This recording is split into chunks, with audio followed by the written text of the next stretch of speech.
Bienvenidos a Walda Training, ¿cómo están? Mi nombre es Belén, yo soy licenciada en nutrición con formación y especialización en lo que es nutrición deportiva y nutrición a base de plantas.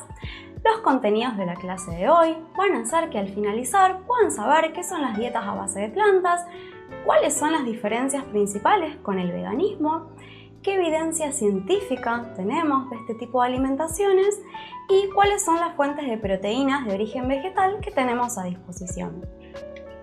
Bueno, y para arrancar, ¿a qué hacemos referencia cuando hablamos de dietas a base de plantas? Hablamos de dietas cuando hacemos referencia a la selección de un grupo de alimentos en particular. Y en este caso va a ser la selección de frutas, verduras, granos enteros, cereales integrales, legumbres y semillas. Estos alimentos deben tener un grado mínimo o muy bajo de procesamiento por parte de la industria.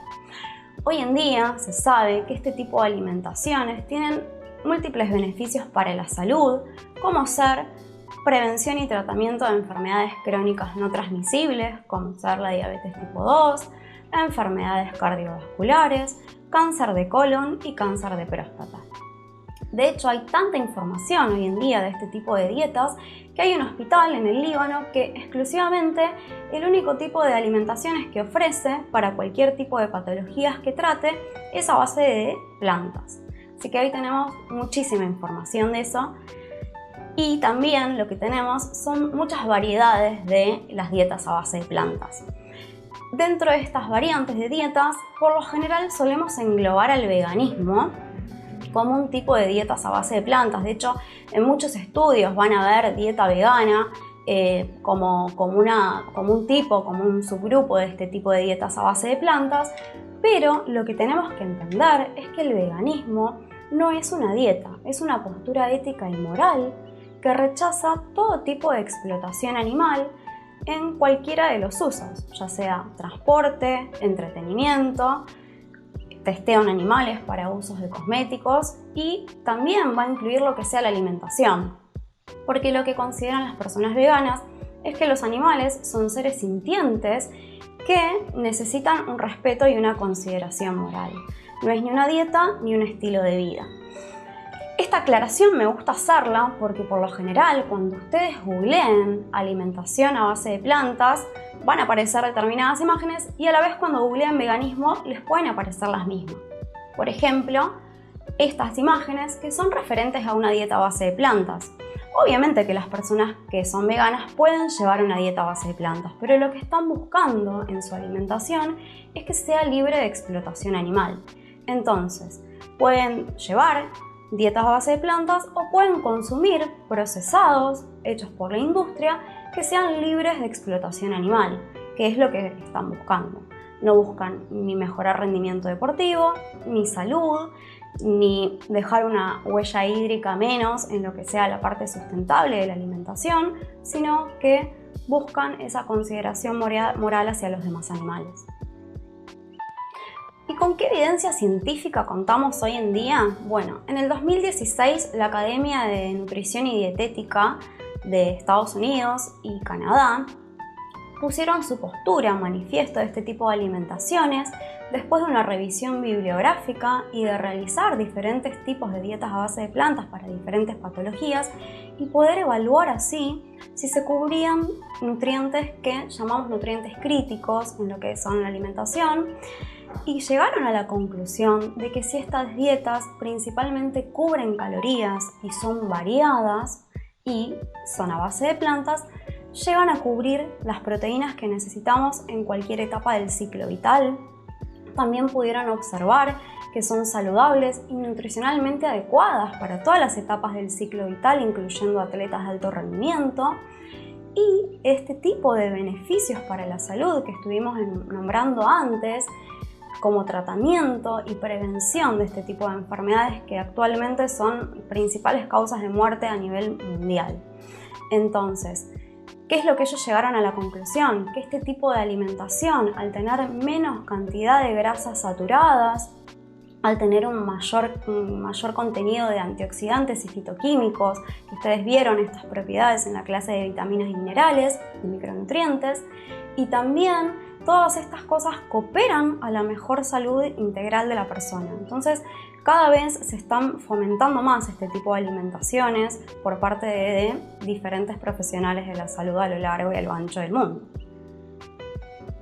Por nuestra parte, en Argentina, a cargo de la Sociedad Argentina de Nutrición, hicieron también una revisión de bibliografía, de todas partes se han recopilado y se han enumerado los diferentes estudios y también llegaron a las mismas conclusiones, que son dietas que son aptas para cualquier etapa del ciclo vital y que tienen un perfil muy favorable para enfermedades como hipertensión, diabetes, cáncer de próstata y cáncer de colon. También lo que pudieron ver, que es muy importante, que suele asociarse a las dietas a base de plantas con mayor riesgo de anemias, es que no hay ninguna correlación de que se pueda saber de que hay mayor incidencia. Es más, es la misma cantidad de anemia, que es algo que afecta mundialmente, en personas que llevan dietas a base de plantas como personas que llevan otro tipo de alimentaciones. El Reino Unido, por su parte, los invito, después en la bibliografía van a ver que está la página de ellos, tienen muchísimo material informativo tanto para población general como para profesionales de la salud. Y ahí, parándose desde esa base, ellos ya la están promoviendo para tratamiento y prevención de estas enfermedades ya como una política de salud. Hacen referencia a que estos alimentos con este grado mínimo de procesamiento y variados nos proporcionan todos los nutrientes salvo la B12, que eso lo repiten todos y después vamos a ver un poquito por qué. Pero entren a la página porque hay mucha información muy importante, muy linda, sobre todo porque cuando leemos de este tipo de alimentaciones, a lo que mayor hacen referencia es que dietas a base de plantas bien planificadas pueden ser aptas para todas las etapas del ciclo vital. Entonces tenemos que tener herramientas para poder tener esa planificación, ¿verdad? Por eso también les traigo la postura de Italia, ¿sí? Que ellos lo que dicen, también hacen referencia a que cuando son variadas, aportan calorías suficientes, se cubren todos los requerimientos proteicos que son necesarios para cualquier etapa del ciclo vital que esté transitando la persona, pero hacen mucha referencia a esta necesidad de acceso a información fiable por parte de las agencias gubernamentales, sobre todo que cada vez está más en aumento por parte de la población mundial este acercamiento a este tipo de alimentaciones por diferentes motivos. Y obviamente hace referencia a la importancia de la suplementación con la vitamina B12. Yo acá les traigo como una guía, un plato de referencia que crearon dos colegas en el 2013, donde acá lo que tenemos que tener en cuenta es que no hay alimentos que sean esenciales, sino nutrientes esenciales que podemos cubrir a base de plantas. El único que vamos a tener que suplementarnos va a ser la vitamina B12, pero después los omegas, omega 3, lo podemos sacar de las semillas, de los aceites de las semillas, de las nueces. También tenemos alimentos fuentes de calcio, ellos incluyen acá cuáles son las fuentes de calcio y de proteínas que podamos elegir. Entonces, cuando nosotros vamos a la guía argentina para la población de nutrición, no hay este tipo de fuentes, no tenemos opciones de fuentes de calcio de origen vegetal, no hay opciones de omega 3 de origen vegetal, no sabemos cómo cubrir proteínas, ya que las legumbres, que ahora vamos a ver lo importantes que son, están a la par del arroz y de los fideos. Entonces, este tipo de información es lo que se está creando. Por suerte, el año que viene ya están, desde la SAN también ya están empezando y desde el Ministerio de Salud a crear guías propias como para profesionales y para población general en Argentina.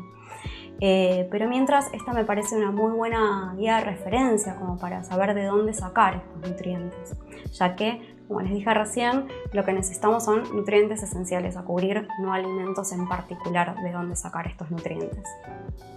Bueno, ¿y de dónde sacamos estas proteínas? ¿Cuáles son las fuentes de proteínas que tenemos? ¿Cuáles son los requerimientos que tiene esta población? Si son diferentes a los de la población general o no.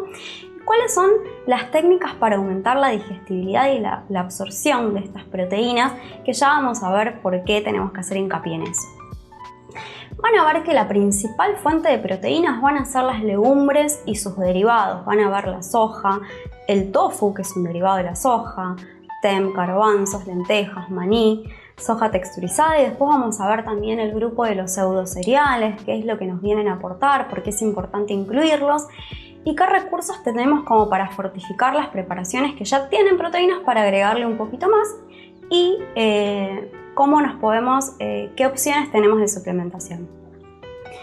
Las legumbres son la principal fuente de proteínas que debería estar en la alimentación diaria de todas las personas que llevan una alimentación a base de plantas. Fíjense que una taza en cocido nada más tiene 18 gramos de proteína, es un muy lindo aporte, y lo que tienen las legumbres es que es una matriz de alimentos y nos va a ofrecer no solo proteínas, sino hidratos de carbono de excelente calidad, nos va a ofrecer fibra espectacular para nuestra microbiota intestinal, hierro y un montón de minerales más que al asegurarnos la inclusión de estas legumbres a diario, tenemos ya una muy linda fuente de diferentes nutrientes que nos va a aportar. El tofu, por ejemplo, se hace a base del poroto de sojo, se hace bebida vegetal y después se obtiene en base a esta el tofu, que nos va a aportar entre 15 y 18 gramos de proteína por porción, que son 2 rodajitas del tamaño de la palma de una mano. Y lo que tenemos que tener en cuenta es que también, si es hecho a base de sales de calcio, nos aporta un muy buen ingreso de fuente de calcio de origen vegetal. Así que también es un alimento que deberíamos incluir en las dietas a base de plantas. Después tenemos el seitán, que acá lo que tenemos que tener en cuenta es que si bien es un muy buen recurso proteico, las personas que son intolerantes al trigo o que tienen enfermedad celíaca deberían no consumirla porque tiene gluten, ¿sí? Es hecho a base del gluten de trigo. Entonces es una muy buena fuente que es bastante versátil, se puede utilizar para hacer milanesas, bifes y aportan entre 16 y 18 gramos de proteína por porción. Es un muy lindo ingreso de proteínas. Después tenemos la avena, que también todos estos productos son súper versátiles para preparaciones dulces y saladas. Fíjense que solo un cuartito de taza nos aporta 6,5 o 7 gramos de proteína, que es bastante. Y también, acá me parece que esta es como la reina del aporte proteico, la soja texturizada, que por media tacita tenemos 15 gramos de proteína, ¿sí? Cada 100 gramos aporta 50 gramos de proteína.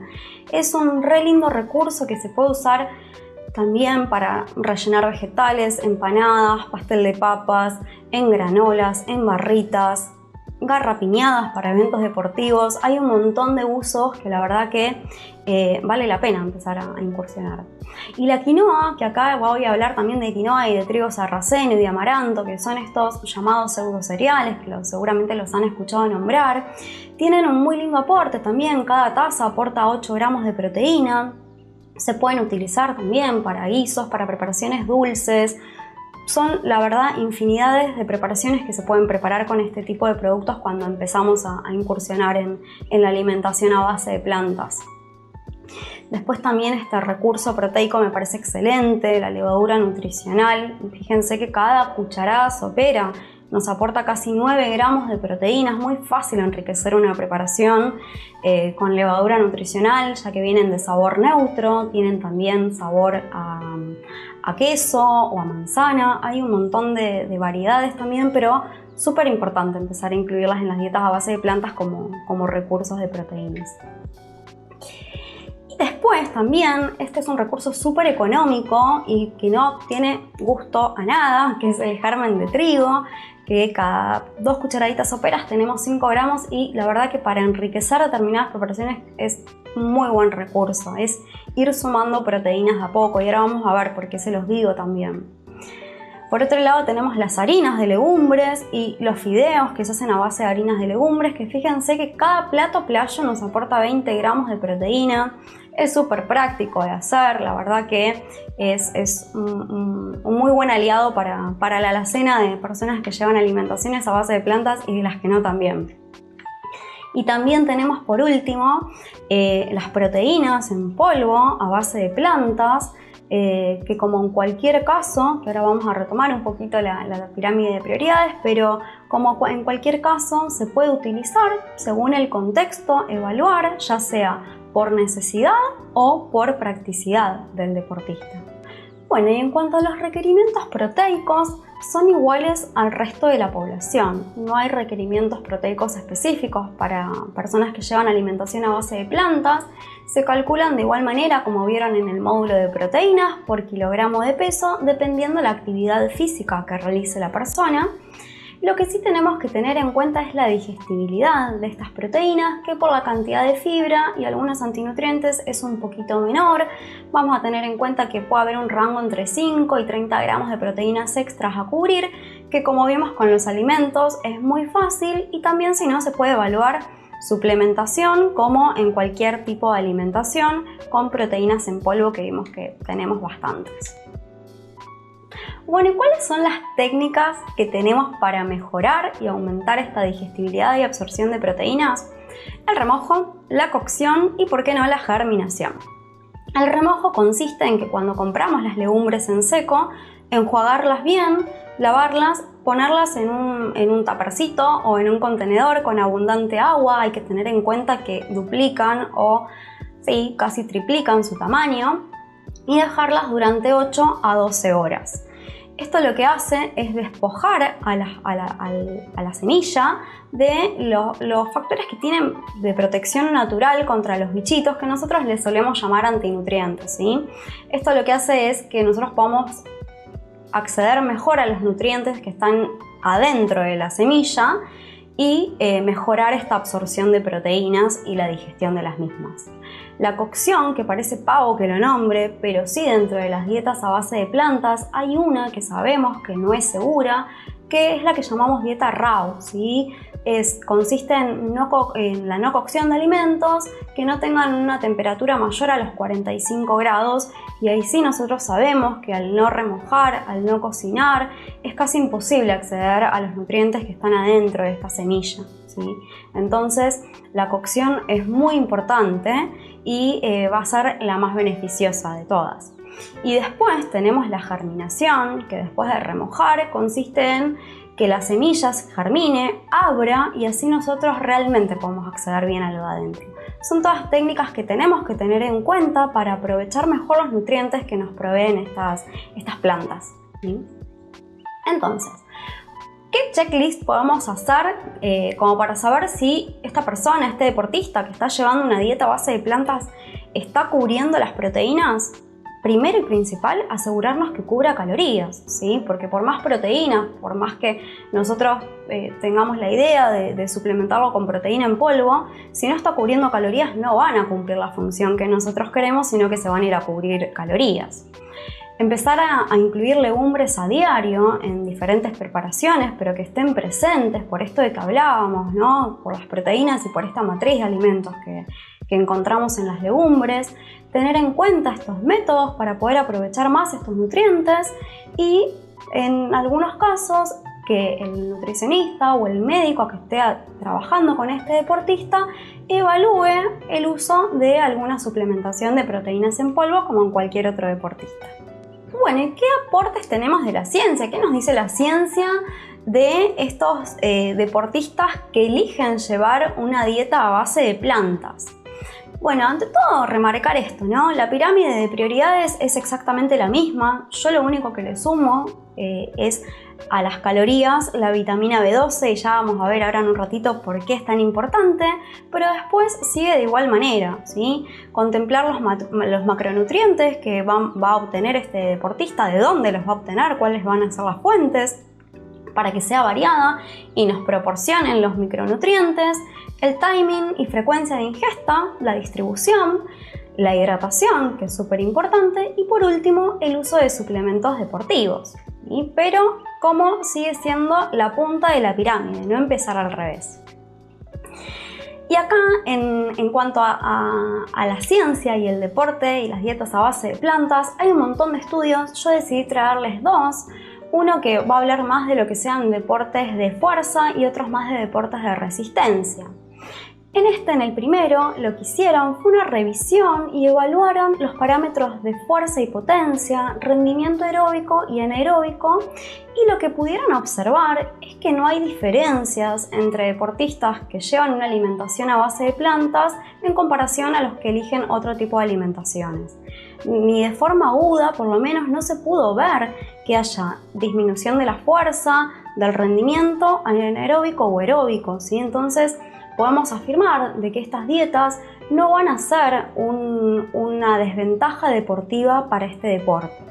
Sí, lo que vieron es que mejora la calidad del glucógeno muscular y del estrés oxidativo es mucho menor en este tipo de dietas. Y acá les traigo el otro estudio que les traje, ¿sí? Que es, acá sí lo que evaluaron es a deportistas de resistencia, y lo que tenemos que tener en cuenta es que se ve de una manera más en la salud integral del deportista, ¿no? Viendo cómo este efecto cardioprotector que tienen estas dietas a base de plantas por menor cantidad de grasas saturadas, la menor incidencia que tienen de una alta presión arterial, y estos efectos fisiológicos que vimos como la mejoría de los depósitos de glucógeno y de la calidad de este glucógeno, el menor estrés oxidativo que tienen estas dietas a base de plantas por la cantidad de fitoquímicos que tienen y de antioxidantes, lo que nos va a proporcionar es un beneficio probable en este tipo de atletas de resistencia. También otra cosa que se tuvo en cuenta es que por lo general las personas que llevan una dieta a base de plantas tienen menor cantidad de tejido graso, ¿sí? Y como habrán visto en deportes de resistencia, cuando nosotros comparamos, ¿no?, la parte antropométrica del deportista con el deporte de resistencia y hablamos de el tejido adiposo, lo vemos como un lastre, como un tejido que no nos genera ni fuerza ni potencia, sino arrastrar. Entonces, este tipo de alimentación, el tener en cuenta que tienen una mejor composición corporal para este tipo de deportes, también parecería ser que es beneficioso para estos atletas. Y ahora les voy a hablar un poquito de vitamina B12, que se las estuve nombrando durante toda la clase.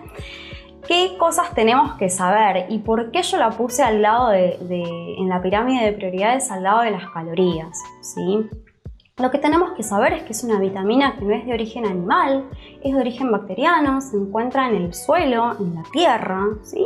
En el momento en que los animales pastoreaban, lo obtenían de ahí. Hoy en día, entre la depresión de las tierras por los monocultivos y la falta de pastoreo de los animales, son suplementados con vitamina B12 en la gran mayoría. Y lo que tenemos que tener en cuenta es que las personas que llevan una dieta a base de plantas, al no comerse al intermediario, al animal que fue suplementado, tenemos que consumir esta vitamina de manera de suplemento, ¿sí?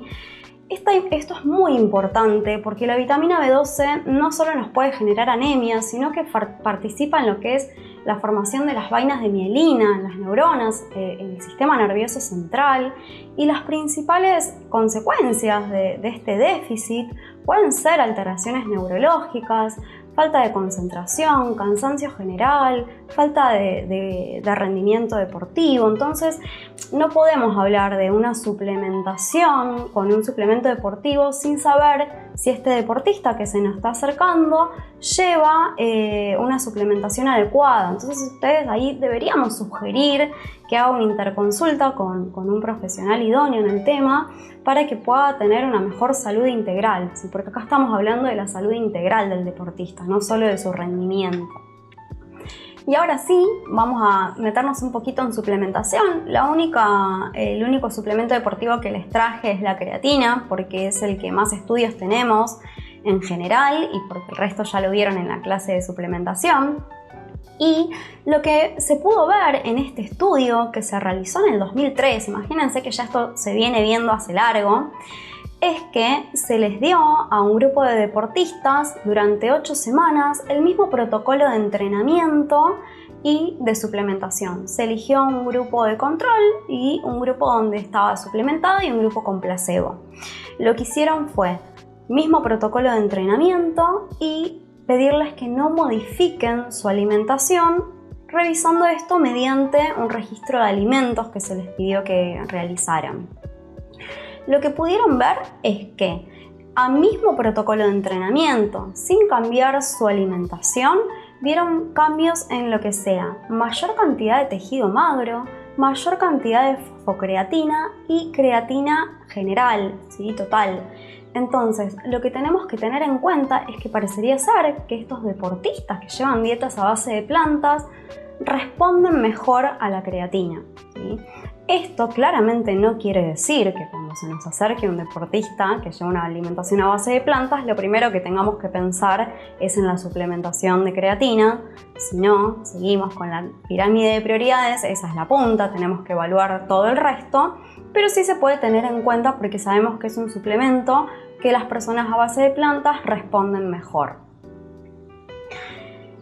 Entonces, como para cerrar, a mí lo que me gustaría que se lleven de esta clase es tener en cuenta de no suponer cuando una persona les dice que es vegana, que está llevando una dieta a base de plantas, y también tener en cuenta de acompañar a este deportista que lleva una dieta a base de plantas, no tener creencias cerradas de que va a tener déficits, de que va a rendir menos. Probablemente no rinda mejor ni peor, va a rendir igual si se alimenta de una manera correcta, variada, cubre calorías, se evalúan los macronutrientes, está suplementado con vitamina B12. Entonces tenemos que tener en cuenta de que no nos tiene que generar ninguna controversia de que nuestro deportista lleve una alimentación a base de plantas. Y ahora yo lo que les quería preguntar es si conocen algún deportista de alto rendimiento que lleve una alimentación de este estilo. No sabría decirles si son veganos o solamente llevan una alimentación a base de plantas, pero seguramente los conocen. Algunos de ellos, como por ejemplo las hermanas Williams, son tenistas de más que alto rendimiento. Lewis Hamilton también es un corredor de Fórmula 1 que tiene un montón de títulos. También lleva una alimentación a base de plantas. Irving, que es un jugador de la NBA. Y después Morgan Mitchell, que es una corredora australiana, bicampeona de su país, que lleva alimentación a base de plantas. Entonces, tenemos que tener en cuenta que no perjudica ni favorece, pero es súper posible, bien planificado y con el asesoramiento adecuado.